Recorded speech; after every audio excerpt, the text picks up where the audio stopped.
과학하고 앉아있네 진행자 원종우 씨 나오셨습니다. 안녕하세요. 자, 지난주에는 물론 뭐 좋아하시는 분들도 있었겠지만 제가 예전에 워낙 빵빵 터졌었기 때문에 다소 실패적이다. 그냥 뭐 지난주 이후로 제가 마음이 좀 편해졌어요, 오히려. 히트작을 계속 양산해야 되는데. 네, 너무 부담스러웠어요. 네. 그리고 지난주 주제하고 약간 상관관계가 있는 리차드 도킨스도 왔다 갔습니다. 네, 알고 있습니다. 못 들었습니다, 아직. 못 들었습니다. 네, 관심이 없어서요. 아니, 이제 관심이 있을 만한 분인데. 예, 들어야죠. 네. 자. 팟캐스트로. 리차드 도킨스가 끝나고 나서 돌아가면서 제가 이제 만날 때 그랬거든요. 당신이 세계적으로는 유명하지만 한국에서 내가 더 유명해. 이렇게 딱 얘기하고 시작했거든요. 인터뷰를. 방송에 안 나왔지만.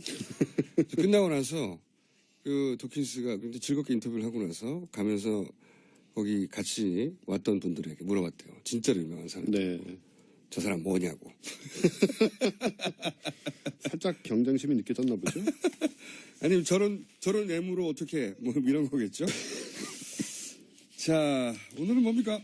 네, 오늘 저 건강보건 상식 정보를 좀 드리려고 하는데요. 건강보건 상식. 네. 왜 지난주에 화제가 되었던 질병이 있습니다. 그 연병이라고요. 장티부스? 네. 네, 장티부스. 그 유명한 최모 씨가 이 병에 걸린 것이 아니냐는 의혹이 현장에서 강하게 제기된 바 있지 않습니까? 그래서 오늘은 이 1군 법정 전염병인 연병의 뜻과 특성, 그리고 예방과 치료에 대해서 자세히 알아보는 시간을 갖도록 하겠습니다. 알아야죠. 이게 그럼요. 굉장히 심각한 질병이거든요. 네. 제가 알기로는 고통이 굉장히 심하다고 해요. 예, 굉장히 위험하고 어려운 병이었고요. 근데 물론 이 말이 좀 욕처럼 사용된다고도 하는데 저는 들어본 적은 없고요. 원래 그런 뜻이 아닙니다. 여기서 염자는 전염할 때 염자이기 때문에 사실은 그냥 전염병이라는 뜻입니다. 원래는. 원래 뜻은. 원래는 그런데 우리나라의 경우에는 구체적인 질환을 가리키게 되죠. 우리나라에서 전염병은 크게 6가지 군으로 분류가 됩니다. 그러면 이 어원에 맞춰서 그 의미를 풀자면 전염병 하네 이런 얘기예요? 그렇습니다. 전염병에 걸렸네, 전염병을 앓고 있네, 네. 이런 뜻이 되는데요. 그래서 걱정의 의미네요. 네. 또는 경고, 다른 사람들에게. 그렇습니다. 이 사람이 전염병에 걸렸어, 뭐 이런 거잖아요. 예, 그 부분에 대해서 제가 또 설명을 좀 드리고요. 피해라, 뭐 이런 뜻인데. 그렇습니다. 바로 그거죠. 1군 전염병이 가장 전염이 빠르고 사회적 파급력이 큰 경우입니다. 이게 이제 콜레라, A형 간염, 세균성 이질, 그리고 오늘의 주제인 이 연병이 포함이 되는데요. 말씀하신 대로 외래어로는 장티푸스라고 하죠. 장티푸스.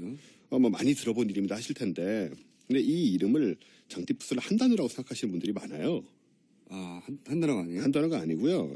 장티푸스입니다. 장에 티푸스가 걸렸다는 네, 거구나. 정확하게 말하면 위장인데, 그러니까 위장에 걸리는 티푸스라는 뜻인데, 티푸스라는 말은 그리스어로 혼란스러운이란 뜻이에요. 혼란스러운. 왜냐하면 이 병에 걸리면은 환자가 정신 상태가 굉장히 좀 혼미해지거든요. 그렇군요. 실제로 그렇습니다. 네. 안 걸려봐가지고. 예. 열이 굉장히 올라가나 보죠? 예, 그래가지고 혼미해져서 붙은 이름이고요. 그래서 이제 한자어하고 이제 서양말이 뒤섞인 뭐 돈가스 같은 그런 식의 단어라고 생각하시면 되고요.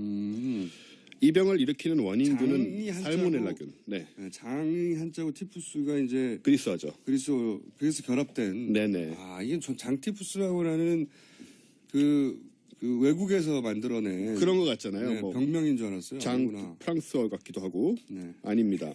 장 프랑스. 장이 걸린 질병인가? 그렇죠. 네. 이 살모넬라 균에 감염이 되는데요. 살모넬라 중에 한 종류의 살모넬라 타이피균이라는 게 있어요. 타이피. 근데 이 주 감염 경로가 환자나 보균자의 대변이나 소변에 오염된 물질을 먹었을 때입니다.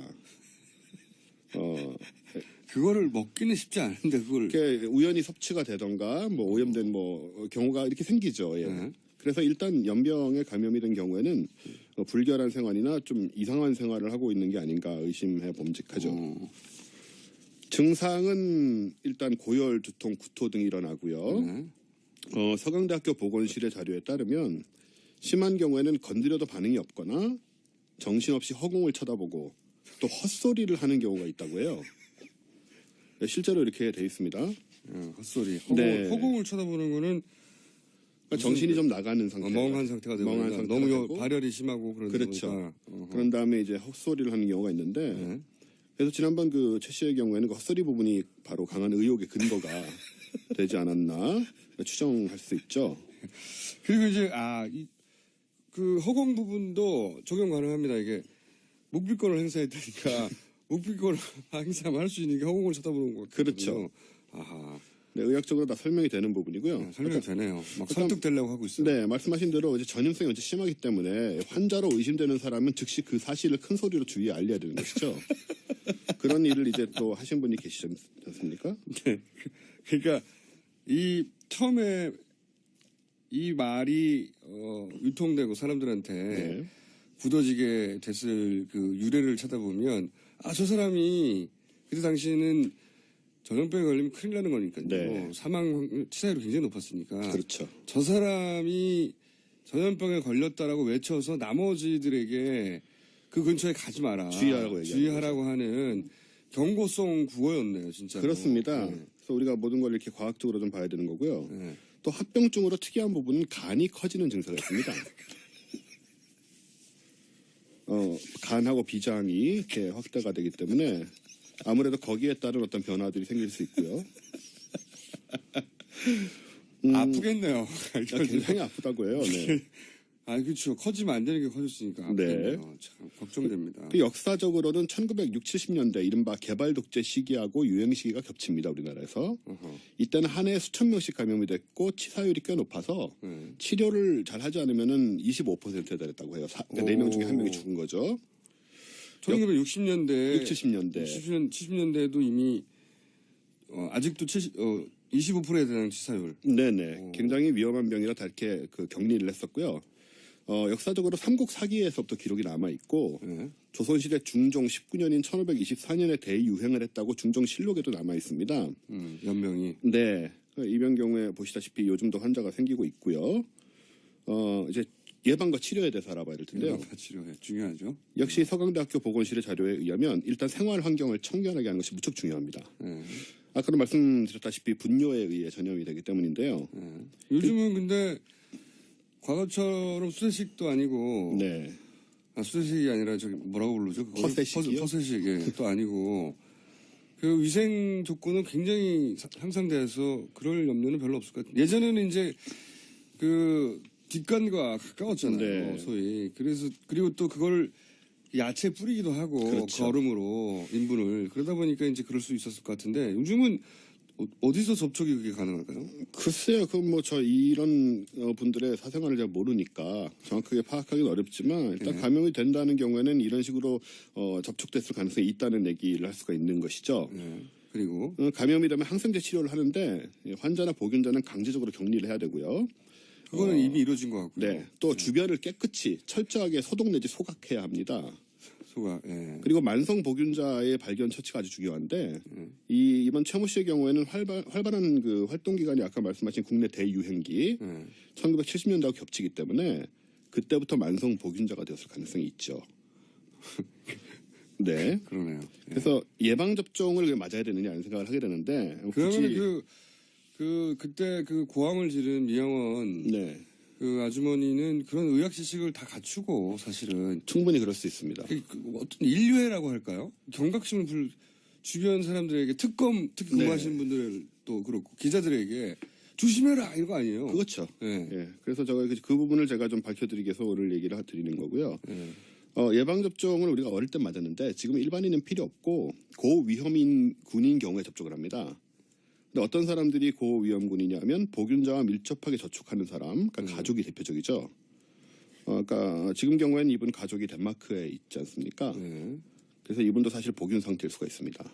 주사 맞아야 된다. 빨리 현지 보건 당국이 역학 검사를 해서 덴마크 검찰에 알려주시면 될 것 같아요. 네, 보균 및 발병 여부를 확인하고 치료를 위해서 국내 송환을 하는 것이 필요하지 않나 그런 결의를 드리고요. 이 연병을 포함한 1군 법정 전염병의 대부분은 소위 후진국형 질병입니다. 그렇겠죠. 네. 그렇죠. 당연히. 그래서 이제 깨끗하고 아까 말씀 지적하셨지만 깨끗하고 시스템이 갑자기 생각나는 게 대통령이 변기를 그래서 그렇게 교체하려고 그랬을까요? 이 질병에 대한 정보가 있었던 거야. 그럴 수 있죠. 가까운 사람이 굉장히 갑자기 이해가 가네요. 네. 그렇다면 저는 대통령 편입니다. 건강을 위해서니까. 네. 네. 이 질병에 대한 심각성을 가장 가까이서 봐왔기 때문에 그렇죠. 예.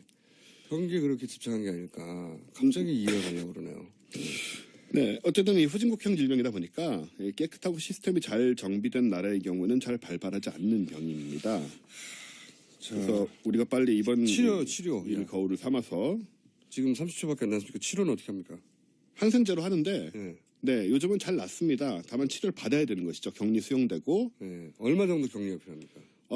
보균이 오래된 경우에는 2년 동안 관찰을 해야 되고요. 관찰을 2년. 네, 이런 경우에는 지금 좀 지적이 된 만큼 우리 보건당국에서 좀 확실하게 좀 지금 처치해야 된다. 그러면 그 구치소에 있는 것은 굉장히 인본주의적인 처사네요.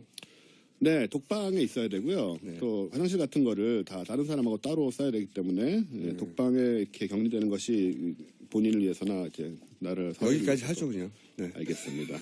지금까지 원정호 씨였습니다. 저는 김어준이었습니다. 내일 다시 뵙겠습니다.